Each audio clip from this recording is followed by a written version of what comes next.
Olá, pessoal! Vamos então, na aula de hoje, inicialmente fazer uma pequena revisão em relação ao tema ação penal de forma genérica. Em seguida, nós vamos identificar alguns crimes e procurar apontar a ação penal de cada um desses crimes. Bom, a ação penal, ela pode ser pública ou privada. E isso vai significar quem tem legitimidade para propor a ação penal. Então, o tema é extremamente relevante e está ligado ao início de uma ação penal. Quem é que pode propor a ação penal? Em regra, quem propõe a ação penal é o Ministério Público. Mas, excepcionalmente, o legislador atribui à própria vítima a oportunidade, a possibilidade de propor uma ação penal, se ela quiser. Mas se ela quiser propor essa ação penal, ela não pode fazer pessoalmente, porque ela não tem, salvo se ela for advogado, né? Mas ela não tem condições de dialogar tecnicamente com o juiz, com o promotor de justiça. Então a vítima, se decidir por propor a ação penal, deve fazê-lo através de um advogado. Quando estamos diante de um crime de ação penal pública, quem propõe a ação é o Ministério Público e, portanto, a peça inaugural do processo se chama denúncia. Quando, por exceção, a vítima é que pode propor a ação penal, a peça inaugural, a ser elaborada por um advogado, vai se chamar queixa-crime. Então, nós temos a possibilidade de duas peças, ou seja, de dois documentos darem início à ação penal. Primeiramente, uma denúncia que é elaborada pelo promotor de justiça, na qual ele narra o fato que aconteceu. Essa peça processual, ela tem um formato de requerimento, é um requerimento, entre aspas, endereçado ao juiz de direito, no qual se narra um fato criminoso, a conduta é tipificada e o promotor de justiça requer a aplicação da sanção penal respectiva.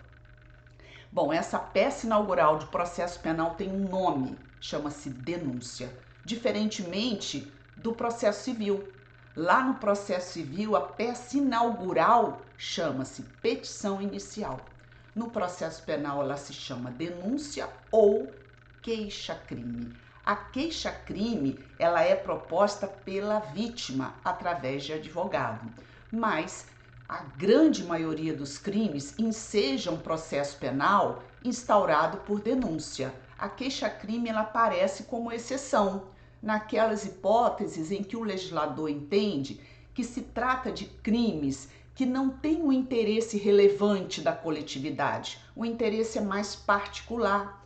E é por isso que o legislador afasta a atribuição do Ministério Público em ajuizar a ação em relação a esses crimes. O legislador deixa o encargo da própria vítima, que deve procurar um advogado para dar início a essa ação penal. E como a peça inicial não será mais elaborada pelo Ministério Público, ela tem que ter outro nome. Ela não pode mais se chamar denúncia, porque denúncia é a peça inaugural do processo elaborada pelo Ministério Público, quando se trata de crimes de ação penal pública.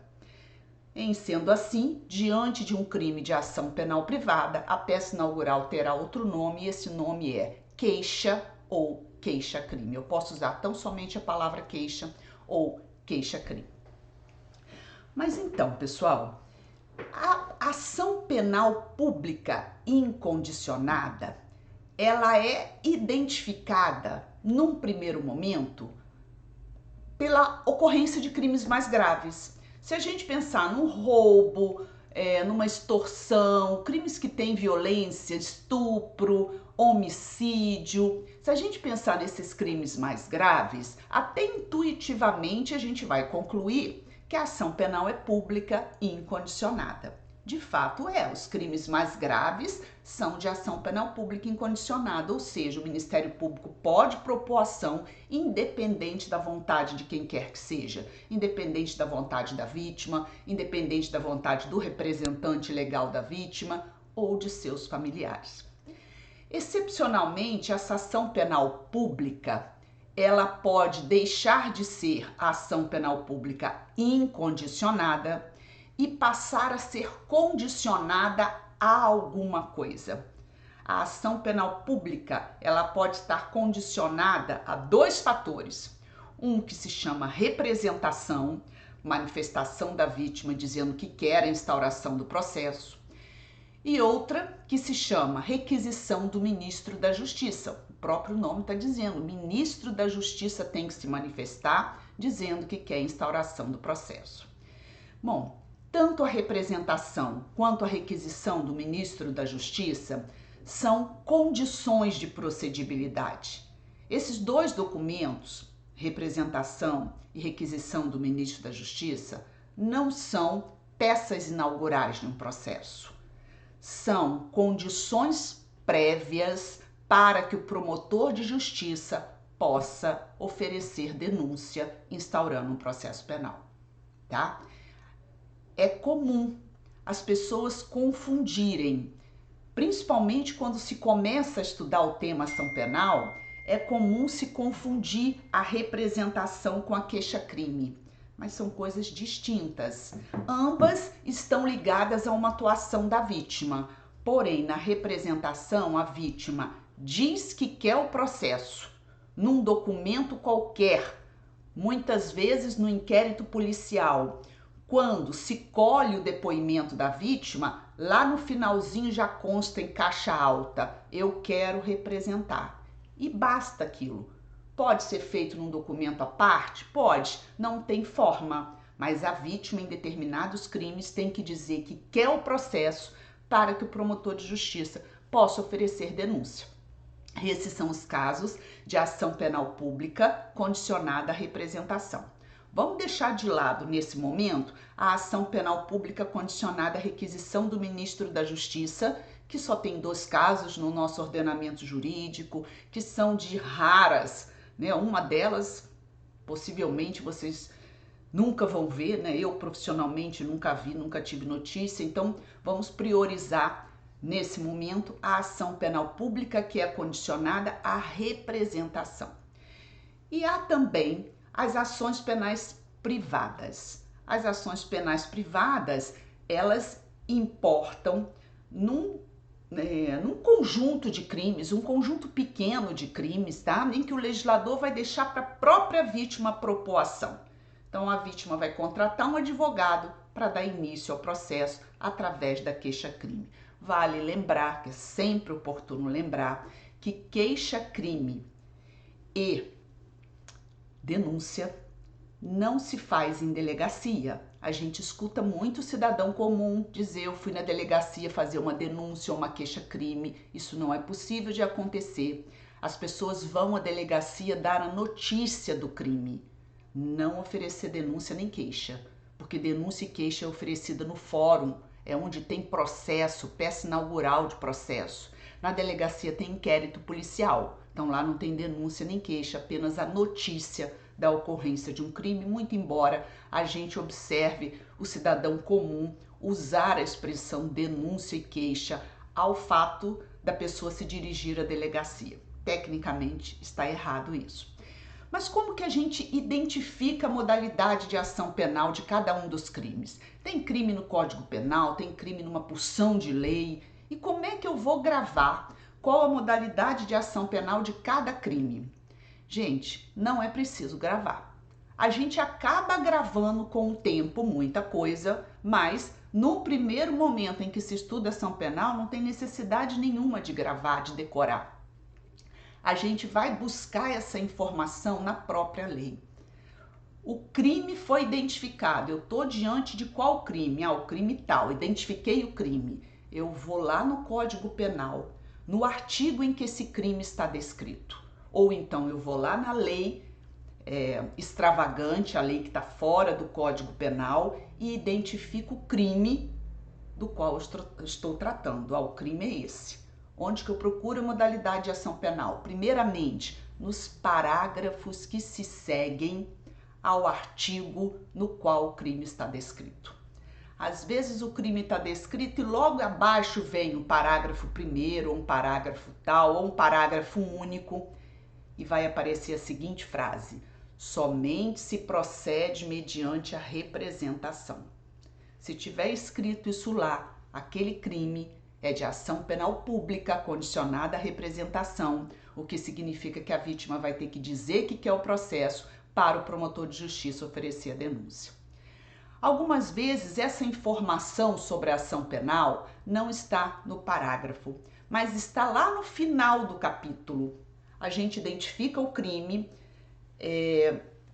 procura também identificar o capítulo no qual aquele crime está inserido, e lá no finalzinho do capítulo, às vezes tem um último artigo com uma denominação em cima, disposições gerais, disposições comuns, e aí lá no finalzinho tem os crimes previstos neste capítulo somente se procede mediante representação ou somente se procede mediante queixa. Se tiver uma dessas duas frases, eu vou constatar que aqueles crimes todos previstos naquele capítulo são de ação penal pública condicionada à representação ou são crimes de ação penal privada, conforme o caso. Algumas vezes a informação da ação penal está lá no final do título.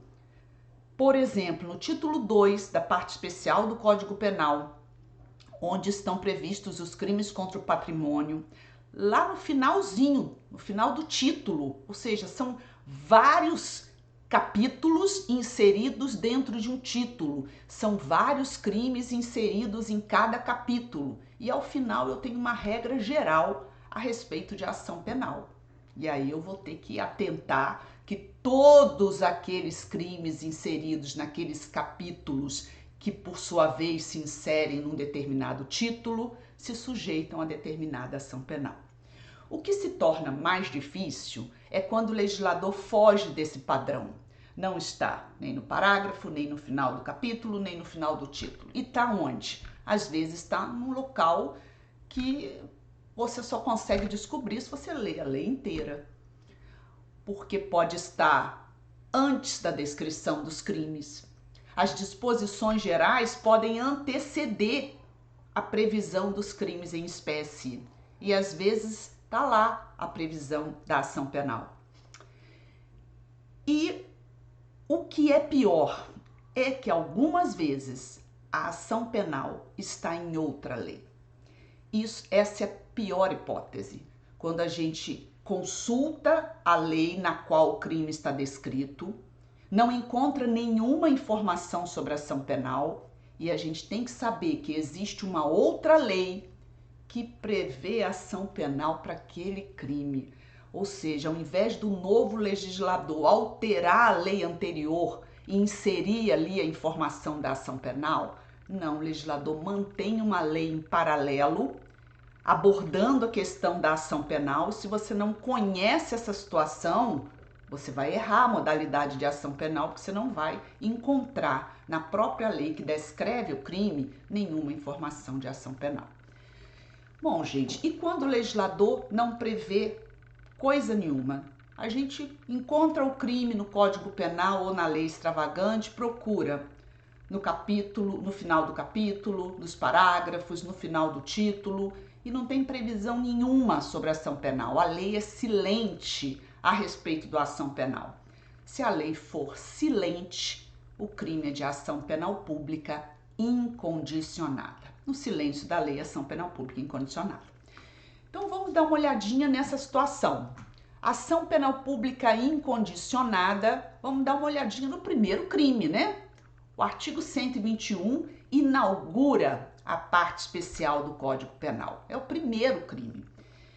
Então nós temos, não é o nosso objetivo agora estudar as modalidades de homicídio, então a gente vai falar rapidamente, e aqui inclusive no slide que eu estou mostrando para vocês, só está sinalizado o artigo, né, com a sua descrição básica e uns parágrafos sem a descrição dos detalhes a respeito do que eles contêm.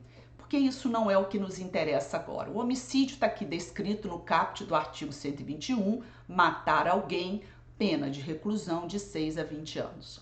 Aí eu vou procurar nos parágrafos do artigo 121 se eu encontro alguma informação sobre ação penal. O parágrafo 1º trata de um caso de diminuição de pena. O parágrafo 2º trata do homicídio qualificado. O parágrafo 3º trata do homicídio culposo. Os parágrafos 4º e 5º tratam do aumento de uma causa de aumento de pena. E aí eu chego ao final do artigo 121 e não encontrei nada sobre ação penal.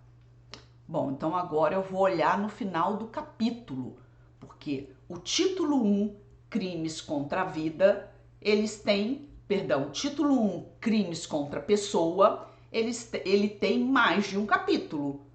O homicídio está previsto no capítulo 1. E aí eu vou até o finalzinho do capítulo 1, né, que trata dos crimes contra a vida, são 4, né? Homicídio, auxílio-suicídio, infanticídio e aborto.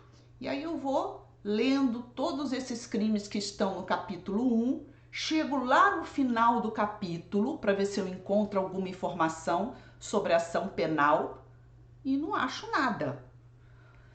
Mesmo que eu vá lá no final do título 1 do Código Penal, crimes contra a pessoa, eu também não encontro nada genérico para todos os crimes daquele título. Logo, eu concluo que o homicídio, assim como o aborto, assim como auxílio ao suicídio e infanticídio, são crimes de ação penal pública incondicionada. No silêncio da lei, a ação penal é pública incondicionada. O nosso legislador, ele faz sucessivas alterações no Código Penal, no Código de Processo Penal, assim como nas outras leis, né? O nosso objetivo aqui é tratar da área penal. E por conta dessas sucessivas alterações no Código Penal, especialmente, que é a nossa disciplina, a gente encontra algumas previsões que fogem do padrão daquela própria lei.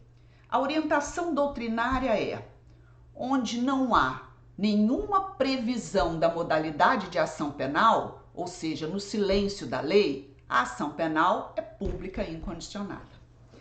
Mas olha o que aconteceu com os crimes contra a dignidade sexual. Na verdade, esses crimes eles foram tão alterados no ano de 2009 pela Lei 12.015 que o próprio título ganhou outro nome. O título era Crime contra os Costumes. Imagina, a sociedade lá de 1940, 1941, não se preocupava com o bem jurídico, dignidade, liberdade sexual, mas sim com a moralidade pública, com os costumes, né? Então, a preocupação do legislador era em relação aos costumes, chamavam crimes contra os costumes. Demorou só em 2009, mas finalmente o bem jurídico liberdade sexual passou a ter previsão expressa no Código Penal e houve outras alterações. Havia no Código Penal 2 importantes crimes, né, que na época eram crimes contra os costumes e que hoje seriam crimes contra a liberdade sexual, são ainda, né? Mas era o estupro, no artigo 213, e o atentado violento ao pudor, no artigo 214. E aí, quando a gente olha esse slide que eu estou apresentando para vocês, ao lado do artigo 214, aparece essa expressão, revogado pela Lei 12.015 de 2009. Aqui nesse artigo 214 estava previsto o crime de atentado violento ao pudor. O crime de atentado violento ao pudor deixou de existir como um crime autônomo aqui no artigo 214, mas ele não deixou de existir como crime no nosso ordenamento jurídico. O que o legislador fez? O que estava previsto aqui no artigo 214 foi incorporado ao artigo 213. Então, o que era o estupro? Era quando um homem mantinha conjunção carnal com uma mulher mediante violência ou grave ameaça. Bom, a conjunção carnal implica em penetração de pênis em vagina. A vítima expressamente tinha que ser mulher O texto especificava a vítima como mulher. E aí o autor tinha que ser homem, salvo situações de coautoria, quando alguém segurasse a vítima ou de participação, mas tinha que ter a figura masculina para haver a conjunção carnal. E aí, gente, a pena para essa conduta denominada estupro era de 6 a 10 anos de reclusão. Paralelo a isso, nós tínhamos o crime de atentado violento ao pudor, que era também um contato sexual mediante violência ou grave ameaça que fosse diferente da conjunção carnal. Então, uma penetração anal ou o sexo oral, ou mesmo o contato, né, das mãos no órgão sexual da pessoa, mas qualquer outro tipo de contato mediante violência ou grave ameaça que não importasse em penetração de pênis e vagina, se chamava atentado violento ao pudor. E deste crime de atentado violento ao pudor, podia ser vítima uma mulher, um homem, uma criança, tá? Uma criança especialmente do sexo masculino, né? Poderia ser vítima desse crime. E a pena era a mesma, de 6 a 10 anos. Bom, gente, o que o legislador decidiu fazer? Juntar esses dois crimes num só. Então, o atentado violento ao pudor deixou de existir como crime autônomo no artigo 214 e passou a ser estupro. Então, hoje, qualquer tipo de contato sexual mediante violência ou grave ameaça, seja a vítima homem, seja a vítima mulher, se chama estupro. Muito bem, então houve algumas alterações nesse capítulo. Ó. Nós temos aqui, ó, capítulo 1, eu vou precisar que vocês observem essa questão do capítulo para a gente identificar a ação penal. Aí a gente vê aqui, capítulo 1, dos crimes contra a liberdade sexual. Eu tenho o estupro, no artigo 213, eu tenho a violação sexual mediante fraude, também aqui ocorreu uma situação equivalente àquela que aconteceu com estupro e atentado violento ao pudor. Aqui existiam dois crimes que foram reunidos numa única descrição típica. Então, essa mesma lei 12.015 de 2009 revogou o artigo 216, mas o texto que estava aqui foi incorporado ao artigo 215. Então, o crime de violação sexual mediante fraude agora engloba as duas descrições típicas que antes existiam em dois artigos distintos, artigo 215 e artigo 216, e agora é um único crime que está previsto no artigo 215. Ainda nesse capítulo 1, eu tenho o assédio sexual, que está previsto no artigo 216-A do Código Penal. Então, esses são os crimes do capítulo 1 do título relativo aos crimes contra a dignidade sexual. Dentro desse mesmo título, crimes contra a dignidade sexual, eu tenho no capítulo 2 agora, né, e desde que houve essas alterações no Código Penal, o crime de sedução já deixou de existir antes, né? Lá em 2005, na Lei 11.106, o crime de sedução deixou de existir. E no lugar do crime de sedução, porém, num artigo identificado pela letra A, né? Hoje o que está em vigor é o artigo 217-A, o artigo 217, pura e simplesmente, sem nenhuma letra, ele está revogado, porque ele descrevia o crime de sedução, que deixou de existir. E aqui nesse crime de estupro de vulnerável, eu tenho a mesma situação de um contato sexual de qualquer natureza, só que agora a vítima vai ser uma pessoa vulnerável. A primeira pessoa vulnerável é o menor de 14 anos, mas ele não é o único. A pessoa que não pode oferecer resistência de maneira geral é vulnerável.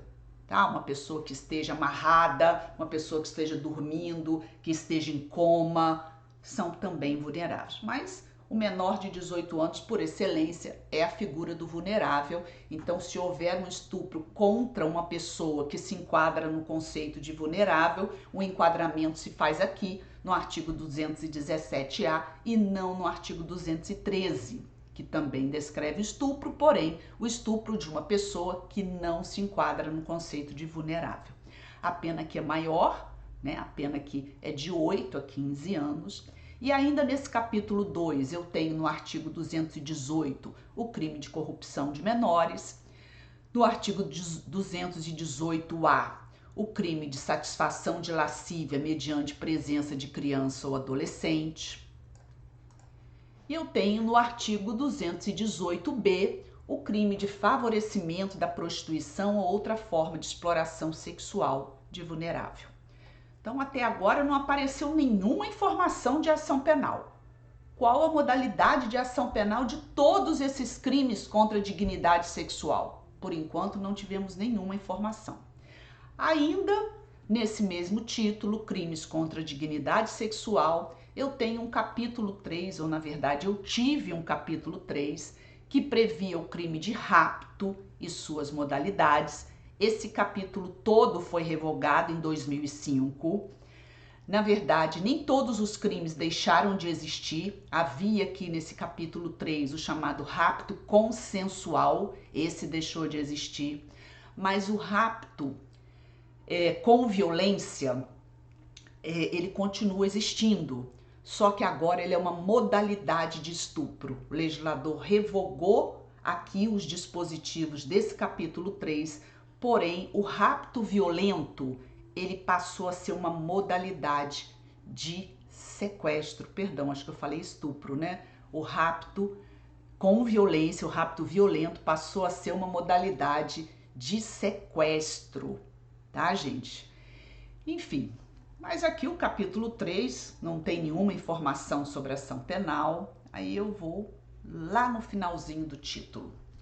No finalzinho do título, no qual estão inseridos todos esses crimes contra a dignidade sexual, eu encontro um capítulo denominado Disposições Gerais. Cuidado com esses capítulos, tá? Disposições gerais, disposições comuns. Normalmente é ali que eu vou encontrar informações sobre ação penal. Aí vem o legislador, né? O legislador que alterou esse artigo 225. Ele foi alterado em 2018. Percebam quantas alterações esse título sofreu, né? Alterações significativas em 2005, em 2009, em 2018. O artigo 225, que é o que mais nos interessa nesse momento, vai afirmar: nos crimes definidos nos capítulos 1 e 2 deste título, nós vimos quais são os crimes do capítulo 1 e do capítulo 2 desse título, crimes contra a dignidade sexual. E vem o legislador: procede-se mediante ação penal pública incondicionada. Bom, por que o legislador fez isso, né, gente? A bem da verdade, aqui havia previsão de algumas modalidades de crimes contra a dignidade sexual que dependiam de representação, tá? Dependiam de representação.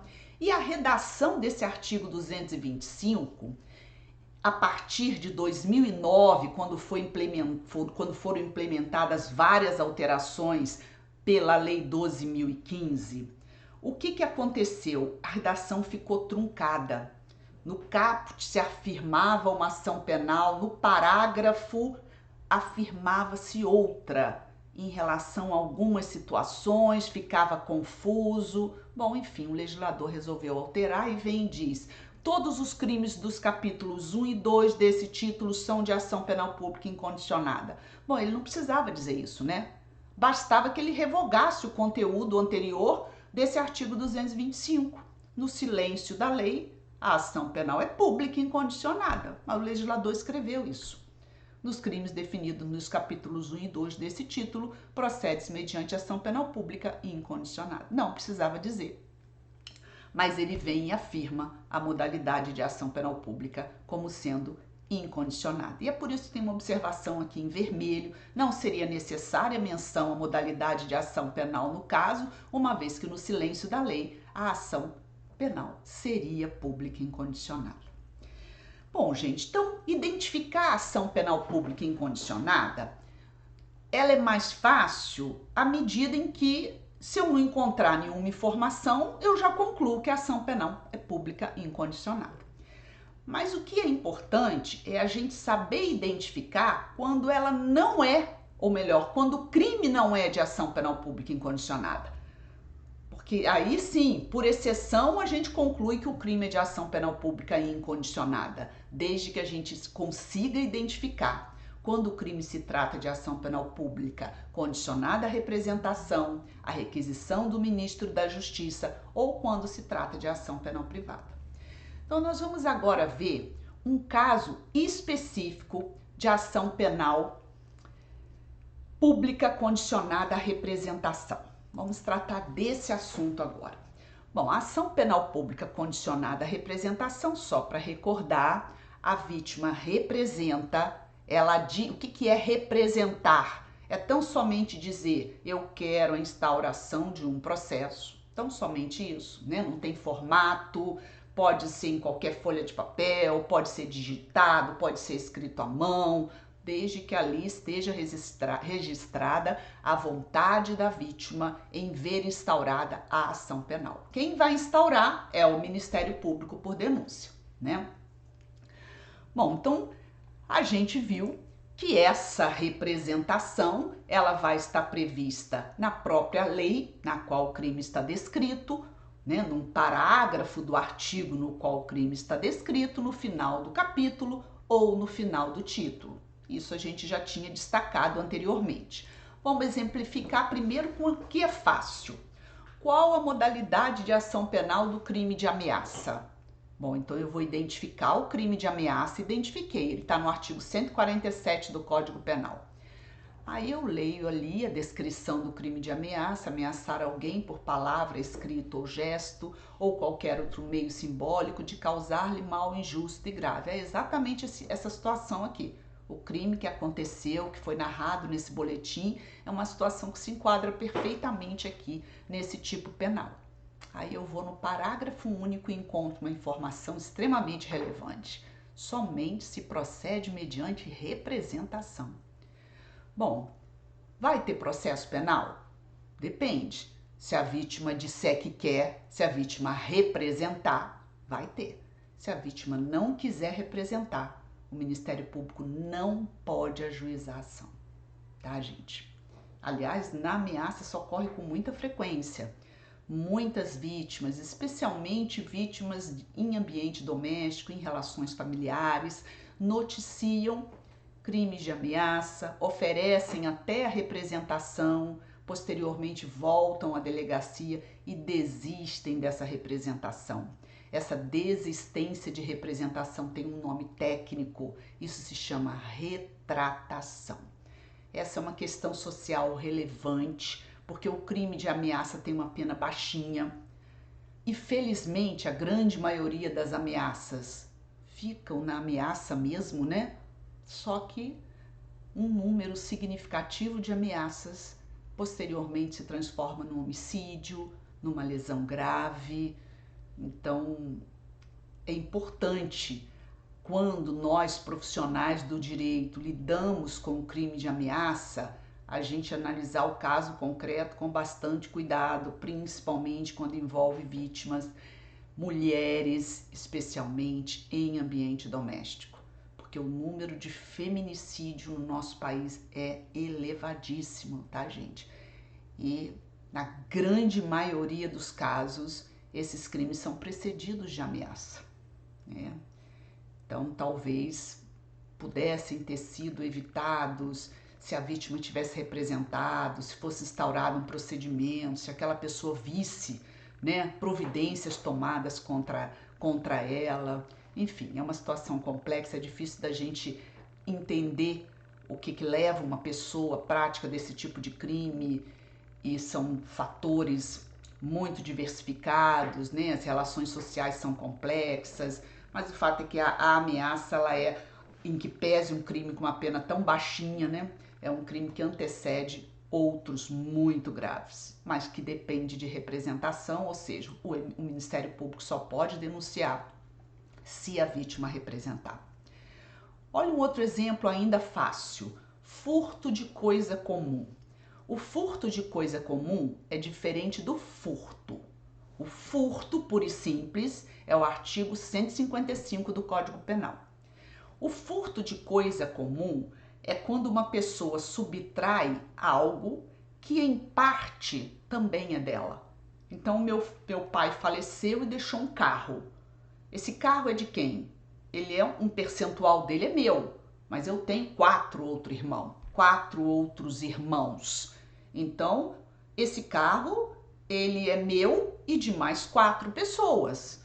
Né? Nós vamos vender e dividir o valor, mas enquanto ele está em forma de carro, eu não consigo, né, dividir esse bem. E aí o que eu faço? Eu subtraio ele. Ele está em poder do inventariante, eu subtraio. Esse é o furto de coisa comum. A coisa subtraída é um pouco do agente, mas não é toda do agente. É diferente do crime de furto do artigo 155. Nós vamos ver em outra oportunidade. Então, artigo 156, subtrair o condômino, o coerdeiro ou o sócio, para si ou para outrem a quem legitimamente a detém, a coisa comum. Então, esse crime, ele envolve pessoas que têm proximidade, porque são coerdeiros de uma mesma pessoa, porque são condôminos ou porque são sócios. Então, são pessoas que têm convivência e o legislador entende por bem que esta hipótese gere processo penal somente se a vítima quiser. Porque aí a gente vai no parágrafo 1º, está lá previsto, somente se procede mediante representação. Então, trata-se de um crime que depende de manifestação da vítima, dizendo que quer instauração do processo, para aí sim o promotor oferecer denúncia. Mas agora sim nós vamos entrar na hipótese mais complexa, que é o crime de lesão corporal. É o último dos crimes que a gente vai ver nesta aula, tá, gente? Porque ele tem uma complexidade significativa. Primeiramente, nós temos várias modalidades de crime de lesão corporal. A gente vai no Código Penal, no artigo 129, o artigo é único. O crime de lesão corporal está previsto no artigo 129. Porém, ele tem várias previsões abaixo do caput, vários parágrafos estabelecendo modalidades diferentes de lesão corporal. O caput do artigo 129, ele tem uma denominação acima, lesão corporal, somente. Esse leve que está em caixa alta e vermelha, ela está aqui para evidenciar o nome que a doutrina, que a jurisprudência usa em relação a esse crime. Mas, na verdade, no Código Penal está escrito apenas lesão corporal. Artigo 129, ofender a integridade corporal, a saúde de outrem, pena, detenção de 3 meses a 1 ano. Por que a doutrina e a jurisprudência começaram a chamar essa modalidade de crime prevista no caput do artigo 129 de lesão corporal leve, embora não esteja escrito isso no Código Penal? Porque a partir do parágrafo 1º eu tenho uma nova denominação dada pelo legislador, lesão corporal de natureza grave. Bom, se a partir daqui do parágrafo 1º, segundo o legislador, eu tenho lesão corporal de natureza grave, então o que eu tenho antes é uma lesão corporal de natureza leve, tá? Isso acabou se consolidando na doutrina e na jurisprudência e hoje já está mais do que consagrado. Se vocês lerem algum texto, ouvirem uma audiência, a expressão lesão corporal leve, a referência é ao caput do artigo 129. Então eu tenho no caput do artigo 129 uma lesão corporal que é chamada de forma já consolidada de lesão corporal leve, com uma pena pequenininha, olha, de 3 meses a 1 ano. Também aqui pode acontecer, né? O que hoje é uma lesão corporal leve, amanhã é um feminicídio, é um homicídio. Então, o legislador antecipa, né? Ele quer que já diante de uma lesão leve já tenha alguma providência, mas a gente vai ver que aqui também nesse crime, nessa modalidade do caput, vai depender de representação, tá? Mas aí eu não encontro nada por enquanto aqui em relação à representação, em relação à necessidade de representação. Eu vou a partir do parágrafo 1º identificar modalidades de lesão corporal grave. Aí o legislador vai dizer que a lesão corporal passa a ser grave em função do resultado da agressão. Então, se a agressão resulta incapacidade para as ocupações habituais da vítima por mais de 30 dias, se gera perigo de vida, e tem outras previsões aqui, o inciso 3, se gera debilidade de membro, sentido ou função. Bom, esses resultados elencados no parágrafo 1º, se constatados como resultados de uma agressão dolosa, a pena é de reclusão de 1 a 5 anos. Olha como que fica mais grave a pena, né? A pena era de 3 meses a 1 ano. E era detenção, que em tese é destinada aos crimes menos graves, embora a realidade, nosso sistema prisional reúne no mesmo estabelecimento os condenados à detenção e à reclusão. Essa é a realidade, mas o nosso legislador queria que esses condenados ocupassem lugares diversos. Por isso é que ele previa para crimes menos graves a detenção e para crimes mais graves a reclusão. Então aqui para lesão grave, a pena já passa a ser reclusão de 1 a 5 anos. Então, ultrapassada a leitura do parágrafo 1º, e aqui repetindo, eu tenho uma denominação superior ao parágrafo 1º da lei, tá? Lesão corporal de natureza grave. Aí eu venho para o parágrafo 2º, ainda estou no parágrafo 2º do artigo 129, não mudei de artigo. E aí aqui no parágrafo 2º, o legislador começa a elencar resultados ainda mais graves do que aqueles previstos no parágrafo 1º.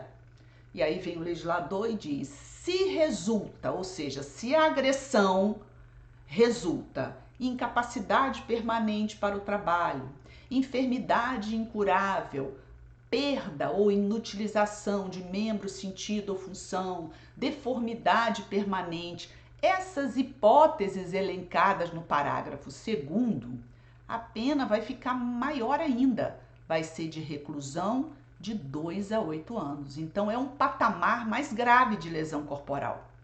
O Código Penal não dá nome a esse parágrafo 2º. O Código Penal, acima do parágrafo 1º, apresenta a denominação lesões corporais graves. Dentro dessa denominação de graves, eu tenho as previsões do parágrafo 1º e as previsões do parágrafo 2º. A doutrina, porém, diferencia a denominação das hipóteses desses dois parágrafos.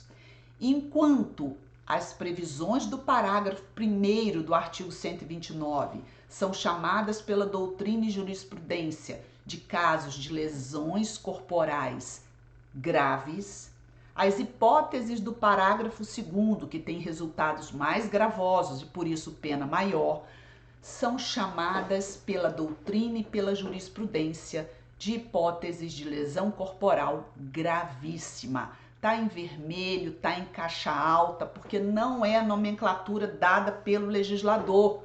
É a nomenclatura que adveio da doutrina, da jurisprudência, que raciocinou da seguinte maneira: eu tenho um título, lesão corporal grave. O que vem antes, então, é lesão corporal leve. Depois eu tenho o 2º parágrafo com hipóteses de resultados ainda mais graves. Então eu vou chamar esse aqui de lesão corporal gravíssima. E é o que a gente tem hoje bem consagrado na doutrina e na jurisprudência. Lesão corporal leve, caput do artigo 129, lesão corporal grave, parágrafo 1º do artigo 129, lesão corporal gravíssima, parágrafo 2º do artigo 129.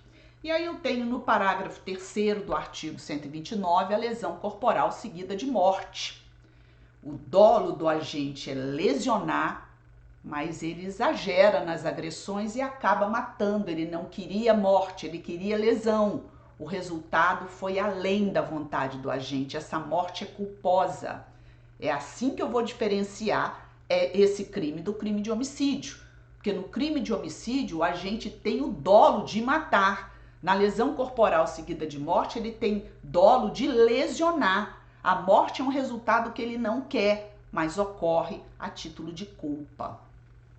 Então, eu tenho aqui uma denominação do legislador para esse parágrafo 3º, lesão corporal seguida de morte. Claro que é uma situação ainda mais gravosa e a pena vai ser maior. A pena de reclusão de 4 a 12 anos. Não achei nada de ação penal até agora, né? E aí a gente prossegue. Temos no parágrafo 4º do artigo 129 uma previsão de diminuição de pena se o agente comete o crime impelido por motivo de relevante valor social ou moral ou sob domínio de violenta emoção, logo em seguida a injusta provocação da vítima, o juiz pode reduzir a pena de 1/6 a 1/3. Nada mais é que uma causa de diminuição de pena, não tem nada de ação penal aqui. O parágrafo 5º vai mencionar a possibilidade de substituição da pena, um dispositivo já sem utilidade. Em outro momento a gente vai falar sobre isso, né? A pena da lesão corporal, até que ponto pode o agente, nesses casos, receber penas que não sejam a pena privativa de liberdade, que sejam penas restritivas de direito, quando que é cabível, quando que isso é possível. Em outras aulas a gente vai tratar desse assunto, enfim. E aí, prosseguindo ainda no exame do artigo 129, lá no parágrafo 6º, eu vou encontrar a previsão da lesão corporal culposa, porque o crime de lesão corporal, ele tem a modalidade culposa. Se a lesão é culposa, pena de detenção de 2 meses a 1 ano. Tudo que a gente viu até agora é lesão dolosa. A lesão leve, a lesão grave, a lesão gravíssima, elas são todas dolosas. A lesão culposa só vai aparecer aqui no parágrafo 6º. E como ela é culposa, a pena é baixinha. A tendência é essa mesmo. Os crimes na modalidade culposa têm pena baixa. Aqui é pena de detenção de 2 meses a 1 ano. Aí nós temos aqui no parágrafo 7º e no parágrafo 8º previsões específicas das modalidades do crime de lesão corporal, previsão de aumento de pena. A previsão aqui do parágrafo 8º diz respeito ao perdão judicial, né, que é uma causa de extinção da punibilidade sobre a qual vamos falar em outra oportunidade. E aí chegamos no parágrafo 9º do artigo 129. Esse parágrafo 9º do artigo 129, ele não existiu sempre desde a redação original do Código Penal lá de 1940, da década de 40, não existia. Mas o Brasil se obrigou, numa convenção internacional, a combater o crime de violência doméstica, os crimes ligados à violência doméstica, e assumiu o compromisso de ajustar a sua legislação para honrar o compromisso assumido internacionalmente. E esse parágrafo 9º foi acrescentado ao artigo 129, antes da Lei Maria da Penha, tá? Nós não falávamos até então em Lei Maria da Penha, ela não existia. E o legislador incluiu aqui esse parágrafo 1º. Se a lesão for praticada contra ascendente, descendente, irmão, cônjuge ou companheiro, ou com quem conviva ou tenha convivido, ou ainda prevalecendo-se o agente das relações domésticas, de coabitação ou de hospitalidade, a pena é de detenção de 3 meses a 3 anos. Bom, uma das coisas que a gente vai precisar discutir é, esse parágrafo 9º, ele descreve uma lesão dolosa, tá? Ele descreve uma lesão dolosa. De qual tipo? É uma lesão leve? É uma lesão grave? Ou é uma lesão gravíssima? Essa é uma resposta relevante pra gente, tá? O que vai mudar, o que tem de diferente nesse parágrafo 9º é o ambiente no qual esse crime vai acontecer. O tipo de relação que existe entre o agressor e a vítima. Esse agressor e vítima, eles moram na mesma casa ou eles tiveram uma relação afetiva Percebam que não necessariamente é uma mulher. Olha, se a lesão for praticada contra ascendente, descendente, irmão, cônjuge ou companheiro, né, pessoas que devem viver juntos ou já viveram juntos em algum momento, têm uma relação próxima, ou com quem conviva ou tenho convivido. Eu vivi numa situação de união estável, em função disso eu convivia com o enteado da minha mãe, né? Ou prevalecendo de relações domésticas, de coabitação ou de hospitalidade, envolve um hóspede que esteja ali, uma empregada doméstica que resida, que esteja ali todos os dias naquela casa. Mas aqui eu não tenho nenhuma menção ao sexo da pessoa. A pessoa pode ser do sexo masculino ou feminino, não tem problema nenhum.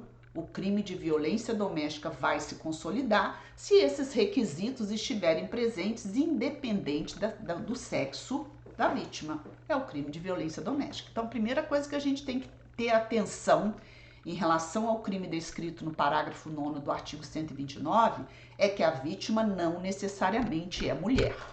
Tá, gente? É muito importante ter atenção para isso. E também é importante a gente tomar uma postura. Esse parágrafo 9º do artigo 129 descreve um crime de lesão corporal leve. Por que eu sei que a lesão é leve? Pela pena. Olha o que a gente viu antes. O crime de lesão corporal leve do caput do artigo 129 tem pena de 3 meses a 1 ano. O crime de lesão grave tem pena de 1 ano a 5. O de lesão gravíssima tem pena de 2 anos a 8. O de lesão seguida de morte de 4 anos a 12. E aí eu olho a pena desse crime aqui, detenção de 3 meses a 3 anos. Bom, tá certo que a pena máxima é um pouco maior do que aquela prevista para o caput do artigo 129, mas a pena mínima é idêntica. Então eu tô aqui nesse parágrafo 9º, é muito importante isso, diante de uma modalidade de lesão corporal leve. Uma lesão corporal leve, porém, que vai acontecer no ambiente doméstico, nas relações familiares, ou seja, nessas hipóteses aqui descritas no parágrafo 9º, de coabitação, de hospitalidade, mas a lesão é leve, tá, gente? É uma modalidade de lesão leve. Também por que eu posso tirar essa conclusão? Porque se fosse grave ou gravíssima, eu teria que aplicar o parágrafo 1º do artigo 129 e o parágrafo 2º do artigo 129, que são previsões específicas para as hipóteses de lesão corporal grave e gravíssima, com pena maior de 1 ano a 5 anos para lesão grave, de 2 anos a 8 anos para lesão gravíssima. Não teria sentido a gente pensar que se a lesão for grave no ambiente doméstico, a pena é de 3 meses a 3 anos. Se a lesão for grave fora do ambiente doméstico, a pena é de 1 a 5 anos. Não tem sentido. Se o legislador pretendeu cuidar com mais rigor, com um olhar especial, punir de forma mais rigorosa os crimes que ocorrem nas relações domésticas e familiares, obviamente ele não poderia estabelecer uma pena menor, né? Então, quando a lesão for grave ou gravíssima, continua se aplicando o parágrafo 1º do artigo 129, o parágrafo 2º do artigo 129, mesmo que no ambiente doméstico. Mas, se a lesão for leve, ao invés de se aplicar o caput do artigo 129, que tem pena de 3 meses a 1 ano, eu vou aplicar o parágrafo 9º do artigo 129, com pena de 3 meses a 3 anos, tá? Mas lembrem-se, modalidade de lesão corporal leve. Bom, aí eu ainda vou ter se seguem, são muitos parágrafos nesse artigo 129, aí eu tenho a hipótese do parágrafo 10, que vai trazer a previsão de uma causa de aumento de pena, se a lesão for grave ou gravíssima, ou seguida de morte, além de se aplicar as penas estabelecidas no parágrafo 1º, 2º e 3º do artigo 129, ainda tem um aumento de 1/3 se a vítima for alguém que tem relação doméstica ou familiar com o agressor. Então, esse parágrafo 10 é uma causa de aumento de pena. Aí o parágrafo 11 volta a falar do crime de violência doméstica. A pena é aumentada se o crime for cometido contra pessoa portadora de deficiência. Se a vítima for portadora de deficiência e for agredida no ambiente doméstico ou familiar, temos uma causa de aumento de pena. Nada de ação penal até agora, né? Eu estou comentando essas modalidades de lesão corporal pela oportunidade de passar para vocês algum conhecimento a respeito de um tema que será estudado em outra disciplina, né? Quando vocês estudarem a parte especial do Código Penal, mas procurando adiantar algumas informações para, nesse contexto, inserir a informação de ação penal. Vocês vão ver que eu não teria como simplesmente mencionar a modalidade de ação penal se eu não fizesse essa análise em relação às modalidades do crime de lesão corporal. Bom, aqui no parágrafo 12º, né, o parágrafo 12, eu tenho uma determinação também de aumento de pena se o crime de lesão corporal for praticado contra integrante do sistema prisional, da Força Nacional de Segurança Pública, no exercício de função ou em decorrência dela, ou contra seu cônjuge, companheiro ou parente consanguíneo até o 3º grau, em razão dessa condição. Então, se a vítima do crime de lesão corporal doloso, né, tiver como vítima essas pessoas indicadas aqui, né, profissionais que atuam, que lidam com o criminoso, cumprindo pena ou até mesmo buscando coibir as práticas criminosas, essas pessoas sendo vítimas de crime de lesão corporal, a pena do sujeito vai aumentar de 1 a 2/3. Bom, gente, acabamos de ler todo o artigo 129 do Código Penal. Não achamos nada a respeito de ação penal. Ele está previsto no ele está previsto no capítulo 2 do título 1 da parte especial do Código Penal. Não tem nada de ação penal. Não tem nos parágrafos, não tem no final do capítulo. E já vou adiantar, não tem no final do título também. Bom, aí o que eu concluo? No silêncio da lei, trata-se todas as modalidades de lesão corporal de crimes de ação penal pública incondicionada. No silêncio da lei é incondicionada. Foi isso que a gente viu, não é? E era, gente, era assim. Até 1995, a ação penal de qualquer das modalidades de lesão corporal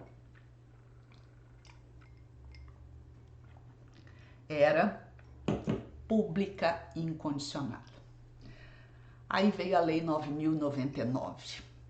A Lei 9.099, que será objeto de estudo também para gente em outra aula, ela trouxe no artigo 88 uma informação sobre a ação penal.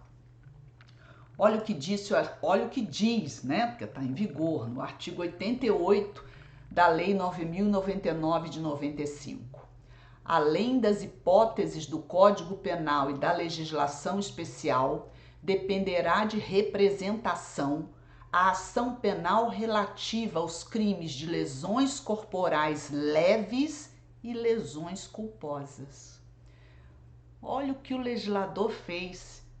Uma outra lei, nessa outra lei há uma referência a crimes que estão descritos lá no Código Penal, porém a modalidade de ação penal é indicada nessa Lei 9.099.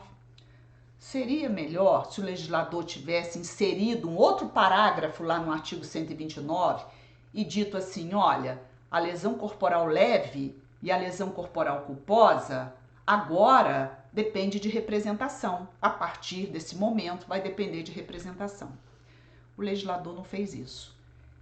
Veio a Lei 9.099, que é uma lei importantíssima de ser estudada, mas nesse momento a gente não vai estudá-la, né? Vai ter um outro momento para isso. Vem o legislador e diz assim, olha, os crimes de lesão corporal leve E os crimes de lesão corporal culposa passam a depender de representação. Então, peraí, vamos voltar lá no artigo 129, né? Quais são os crimes de lesão corporal leve e quais são os crimes de lesão corporal culposa?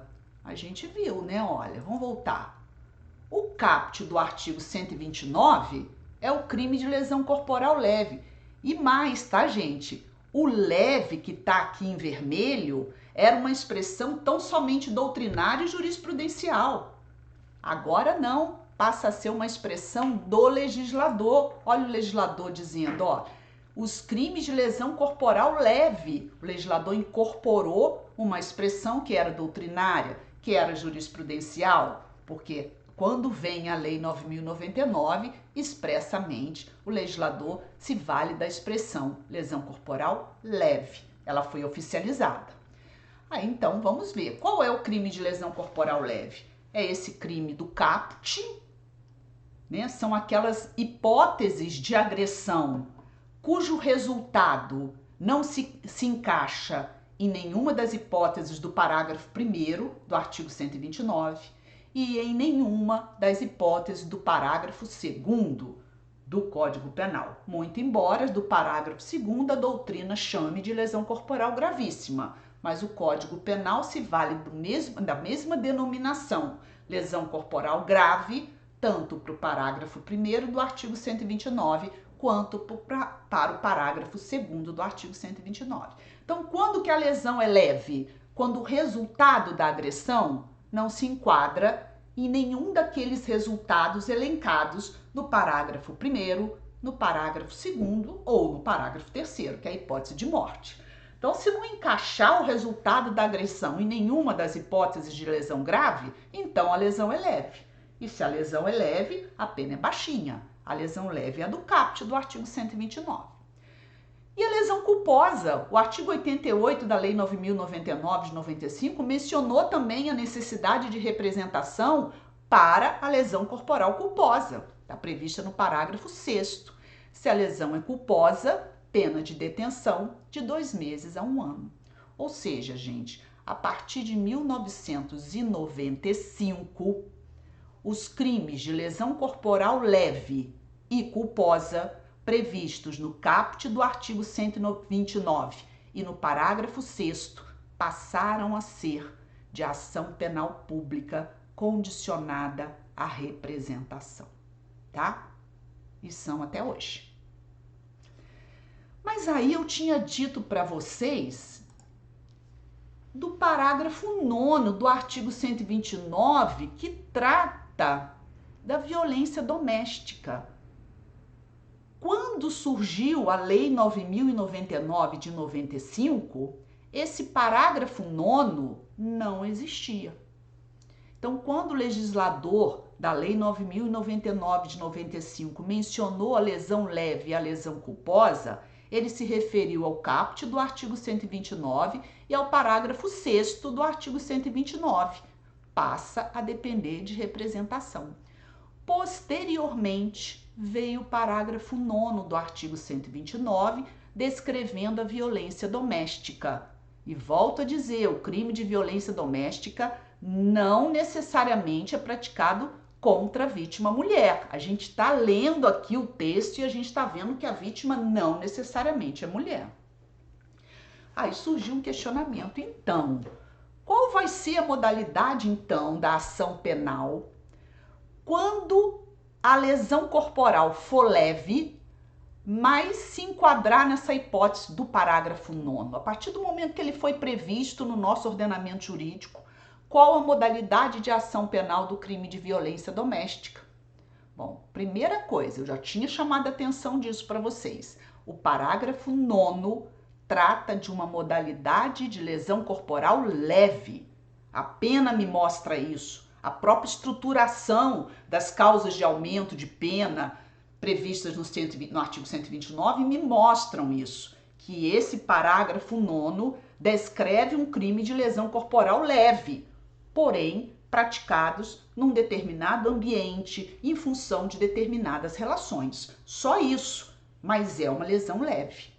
Bom, quando ele foi incorporado então ao nosso ordenamento jurídico, questionou-se, e aí, como é que fica a ação penal agora desse crime? E a doutrina não teve dúvida em afirmar: a ação penal pública condicionada à representação. Não é um tipo de lesão leve? Se é um tipo de lesão leve, não tem nenhum confronto entre o que estabelece a Lei 9.099 de 95 e o que estabelece o parágrafo 9º do artigo 129. A Lei 9.099 de 95 afirma que a lesão, quando for leve ou quando for culposa, é de ação penal pública condicionada à representação. O parágrafo 9º é uma modalidade de lesão leve, então é um crime de ação penal pública condicionada à representação, como está destacado aqui em vermelho, tá? Ok. Aí veio a Lei Maria da Penha, gente. E a Lei Maria da Penha, que é a Lei 11.340 de 2006, ela exigiu um olhar especialíssimo agora para uma vítima de violência doméstica, a mulher, que é a grande maioria dos casos de violência doméstica tem como vítima a mulher. Sim, né? É claro que também tem um número expressivo de violência contra crianças, né? Mas enfim, essa lei, a Lei 11.340, ela se propôs a dispensar um olhar protetivo, um olhar especial em relação à vítima de violência doméstica, de relações familiares, essa vítima sendo mulher. E o que essa lei estabeleceu? Artigo 41 da Lei 11.340 de 2006.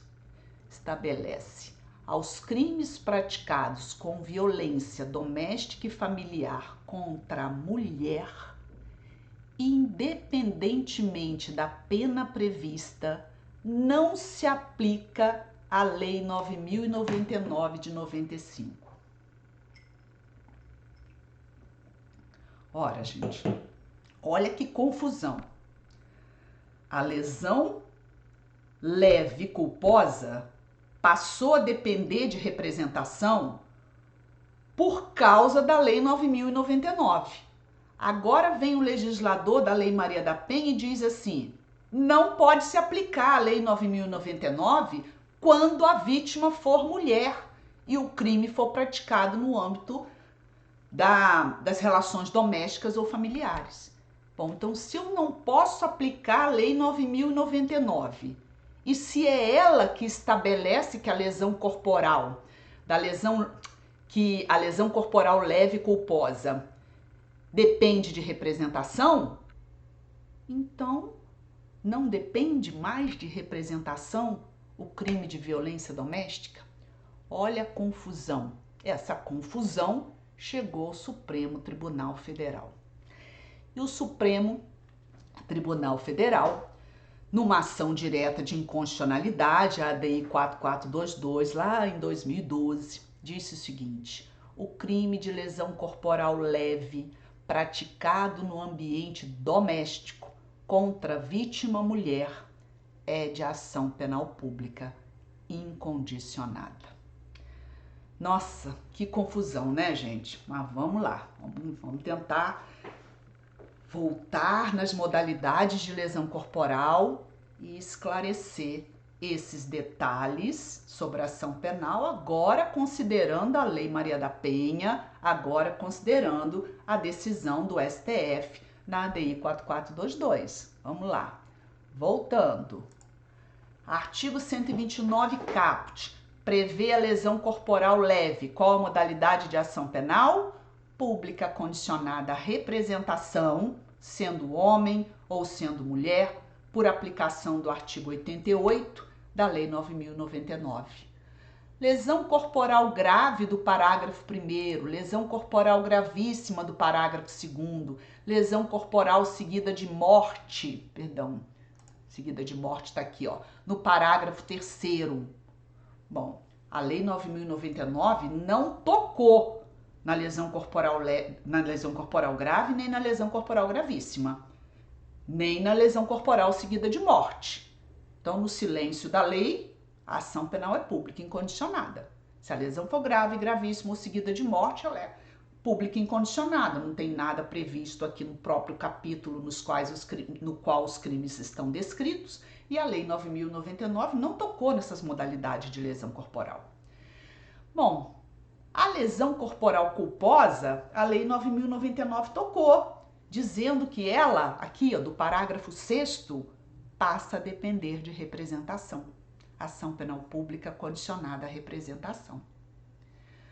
Aí a gente vai aqui, e a violência doméstica? Bom, primeiro, eu disse para vocês que a violência doméstica, tal como descrita no parágrafo 9º do artigo 129, não tem como vítima mulher. Não tem. E é uma lesão leve. Bom, até antes da Lei Maria da Penha não havia dúvida. Crime de ação penal pública condicionada à representação. E depois da Lei Maria da Penha? Depende. Se a vítima da violência doméstica for uma mulher, e lembre-se, nós estamos falando de uma lesão que é leve, tá? Se essa lesão leve no ambiente doméstico ou familiar for praticado contra mulher, a ação penal passou a ser pública incondicionada, por imposição da Lei Maria da Penha, que não permite a aplicação da Lei 9.099, que é a que estabelece a ação penal do crime de lesão corporal leve e culposa. Não pode aplicar a Lei 9.099, então aquela previsão lá de ação penal não se exige, se a vítima for mulher. E se a vítima for homem? Bom, essa lesão corporal que aconteceu no ambiente doméstico foi entre irmãos, foi entre pai e filho. Qual a modalidade de ação penal? Pública condicionada à representação, aplicando-se plenamente a Lei 9.099, que é a Lei dos Juizados Especiais Criminais. E se a vítima for mulher no ambiente doméstico ou em decorrência de relações familiares, por determinação do Supremo Tribunal Federal e da interpretação que ele deu à Lei Maria da Penha, Lei 11.340 de 2006, a ação penal é pública incondicionada. É confuso, né, gente? Porque são alterações no nosso ordenamento jurídico, leis que coexistem a partir de um determinado momento, com previsões confusas e que, por conta disso, acabou chegando ao Supremo Tribunal Federal, que se manifestou em relação ao assunto. Enfim, temos como conciliar tudo isso hoje, mas temos que ter muito cuidado, porque a lesão corporal leve pode ser a do caput, um vizinho que lesionou um outro vizinho, pode ser uma mulher, não importa, não tem relações domésticas, não tem relações familiares. A vítima é uma mulher, não importa, não ocorreu no ambiente doméstico ou familiar. A ação penal é pública condicionada à representação. Ela só deixa de ser ação penal pública condicionada à representação quando a vítima é mulher e o crime de lesão corporal leve ocorreu no ambiente doméstico ou em função de relações familiares, de coabitação ou de hospitalidade, tá? É isso, gente. Em relação ao crime de lesão corporal, a gente precisava fazer essa análise particularizado. Eu gostaria que vocês procurassem assistir a aula com cuidado, fazer os exercícios e, é claro, né, trazer as dúvidas para a sala de aula para a gente esclarecer, tá bom? Um abraço, pessoal. Até a próxima aula.